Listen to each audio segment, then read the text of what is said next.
उम्मीद है कि सब दोस्त खैरियत से होंगे। आज की इस वीडियो में आपको मैं बताऊंगा कि 9th और 10th क्लास जो इंग्लिश का सब्जेक्ट है उसकी ऑब्जेक्टिव यानी मरूजी पेपर जो है वो कैसे तैयार करते हैं। तो मेरे पास दो पेपर मौजूद हैं, एक 9th की ऑब्जेक्टिव है और एक 10th क्लास की ऑब्जेक्टिव है, यानी दोनों मरूजी पेपर 9th और 10th के मेरे पास मौजूद हैं। टोटल जो इंग्लिश का पेपर है वो 75 मार्क्स का होता है और उसमें से 19 नंबर का जो है वो ऑब्जेक्टिव पेपर होता है 9th और 10th क्लास का। और इंग्लिश की जो मरूजी होती है वो बाकी जो सब्जेक्ट्स हैं उसकी निस्बत ये ज़्यादा मुश्किल होती है। और इस मरूजी पेपर को कैसे तैयार करना है ये तमाम तर तफसीलात आपको आज मैं बताने जा रहा हूँ। पहले आपको मैं बताऊंगा कि ये जो 19 नंबर का मरूजी पेपर है यानी ऑब्जेक्टिव है 9th और 10th क्लास का, इन नंबरों की तकसीम उन्होंने किस तरह की है।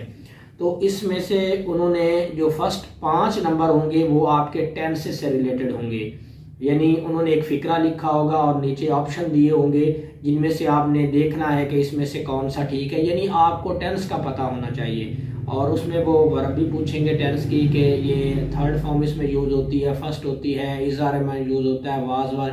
तो ये 5 नंबर जो है ये टेंस से रिलेटेड आएंगे। तो आपको जो 12 टेंसेज हैं उसका मुकम्मल पता होना चाहिए कि किस टेंस के अंदर कौन सी जो वर्ब की फॉर्म है वो इस्तेमाल की जाती है।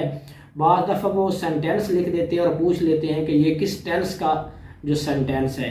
तो जो 5 नंबर होंगे वो टेंसेस से रिलेटेड होंगे, यानी उसमें वर्ब और फॉर्म पूछी जाएगी या किसी टेंस के बारे में पूछा जाएगा।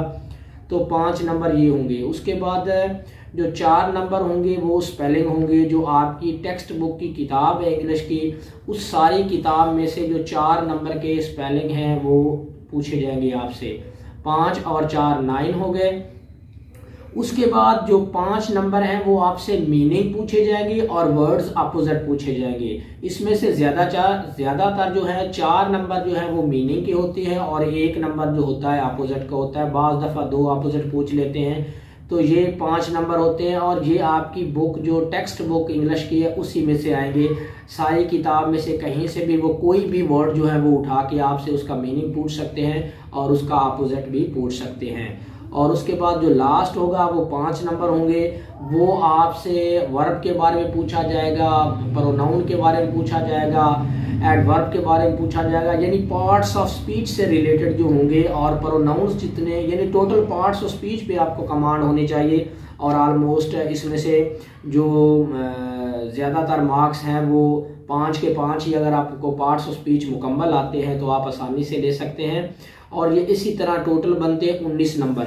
ये बिल्कुल 9th और 10th का सेम पेपर होता है। सिर्फ इसमें जो 4 नंबर स्पेलिंग के हैं और 5 नंबर मीनिंग और अपोजिट्स के हैं, यानी 9 नंबर टोटल हैं जिनका 9th और 10th में फ़र्क होता है। बाकी 10 नंबर 9th के भी वही होते हैं और 10th के भी, यानी 5 नंबर जो टेंसेस से रिलेटेड होते हैं वो भी सेम होते हैं और जो 5 नंबर पार्ट्स ऑफ स्पीच से रिलेटेड होते हैं ये भी सेम होते हैं। यानी 10 नंबर का पेपर जो है वो 9th की इंग्लिश की जो मरूजी है और 10th क्लास की जो इंग्लिश की मरूजी है ये बिल्कुल सेम पेपर होता है।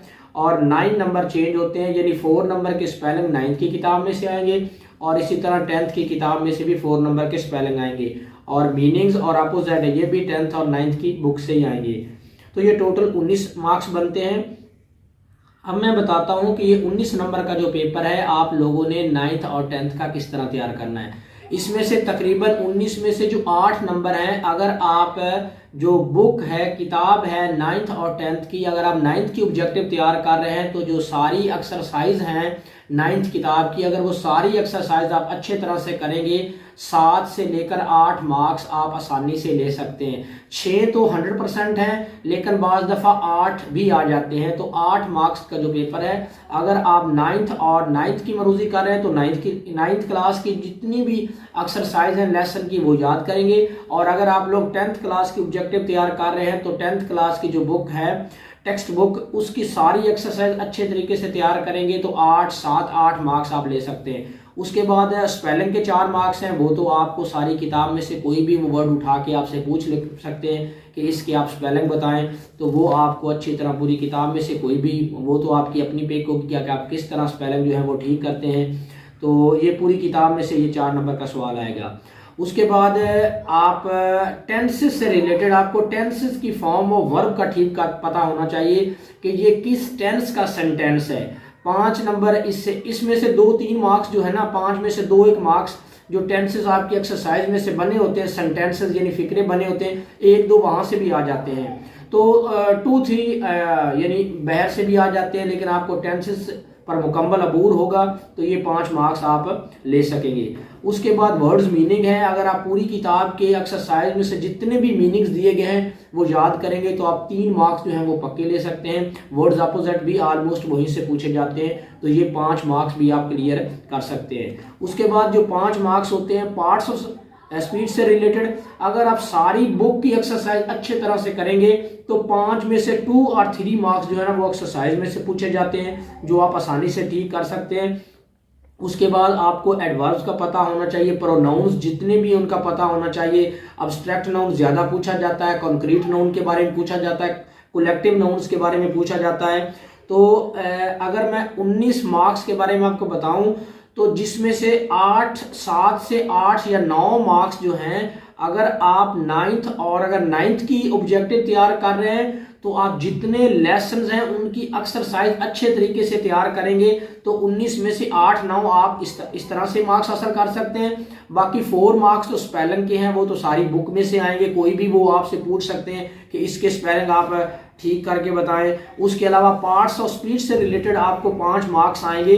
अगर आप एक्सरसाइज करेंगे तो 5 में से 3 मार्क्स आप एक्सरसाइज में से ले सकते हैं, लेकिन आपको कलेक्टिव नाउन के बारे में पता होना चाहिए, कॉन्क्रीट नाउन क्या है, रिफ्लेक्सिव प्रोनाउन क्या है, अब्स्ट्रैक्ट नाउन क्या है। ये ज्यादातर जो है ना पूछे जाते हैं। एडजेक्टिव के बारे में पूछा जाता है, एडवर्ब के बारे में पूछा जाता है, क्लास के बारे में पूछा जाएगा, फ्रेज के बारे में पूछा जाएगा, नाउन क्लास के बारे में पूछा जाएगा ऑलमोस्ट।